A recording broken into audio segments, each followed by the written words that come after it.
एक ऐसी जगह होती है, यहां जीव चल के आए तो जन्मों जन्मों के पाप कर्म मिट जाया करते हैं।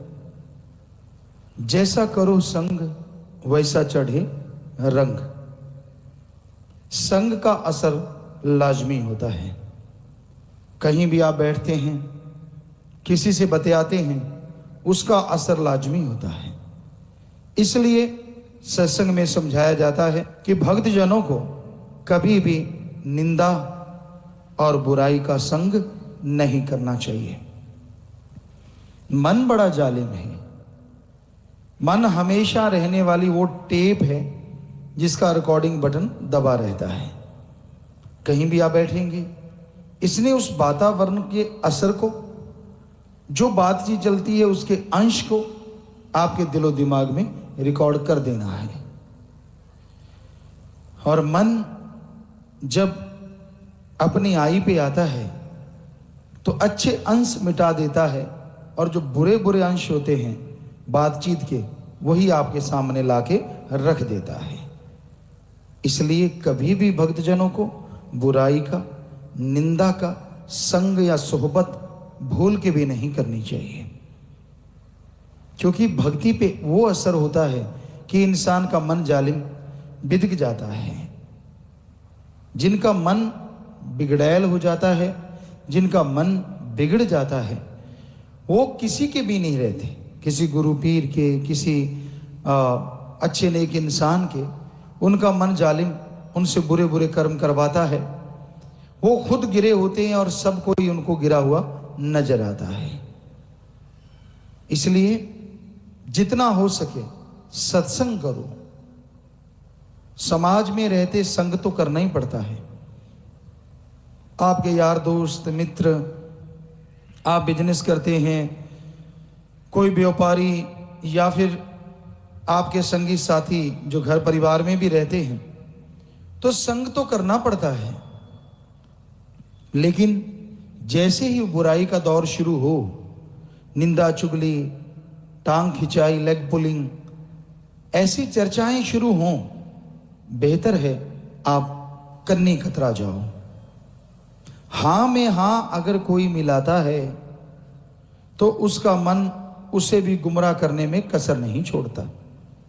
हां में हां क्यों मिलाओ? क्या मजबूरी है आपको? क्यों नहीं सच बोलते? क्यों नहीं राम नाम की वो भक्ति इबादत की चर्चा करते? ध्यान से सत्संग सुनो। ये हो नहीं सकता कि आपको किसी सवाल का जवाब ना आए। सत्संग में हर तरह के सवाल का जवाब बताया जाता है। तो ऐसा हमने देखा है, बहुत सत्संगी लोग, उनसे बहुत सवालात करते हैं लेकिन पल में जवाब दे देते हैं। तो भाई, किसी से जिरा करो ही ना। बहस लड़ाई का, झगड़े का रूप धारण कर सकती है। कलयुग में बहस नहीं रह गई। लोग हाइपर हो जाते हैं, गुस्सैल हो जाते हैं, झगड़े शुरू हो जाते हैं। इसलिए राड़ से बाढ़ अच्छी, एक कहावत है कि झगड़ा हो उससे तो दूरी अच्छी। आपको लगे कि ये आदमी बुरा है, बुरा बोल रहा है, प्यार से समझाओ, मोहब्बत से समझाओ, पर अगर वो बढ़ चढ़ के और बुरा बोले, गलत बोले, तो कन्नी कतरा जाओ कि ठीक है भाई, राम जाने उसका काम जाने। क्योंकि आज कलयुग में लोग गुस्से के भरे पड़े हैं। पहले कहावत थी गुस्सा नाक पे रहता है, अब तो 2 उंगल नीचे उतर आया है, सीधा मुंह पे ही रहता है। पहले नाक पे था, थोड़ा ऊपर तो था। आज किसी को छेड़ के देख लो, यूं लगता है अनजाने में पेट्रोल डाल दिया आग पे। राम राम ही बोल लो, क्यों, क्या हुआ है तुझे? अरे राम राम बोला, होना क्या था? पर उनको होता है कि हमें काम धंधे से क्यों हटा दिया, हमारा ध्यान उधर था, इधर था, फला था। तो ये कलयुग है। इसका मतलब ये नहीं है कि हम राम राम करना भूल जाएं, करना चाहिए। बड़ा कायदा था पहले, बुजुर्गों में आपस में मिलते राम राम, कम से कम 2 बार तो भगवान का नाम याद आया। आज तो सारा कुछ पश्चिम सभ्यता ने ले लिया है। हेलो, हाय, हाय को तेरे दर्द हो रहा है, हम रोकेंगे नहीं, इंग्लिश है, जितना मर्जी हाय बाय करो।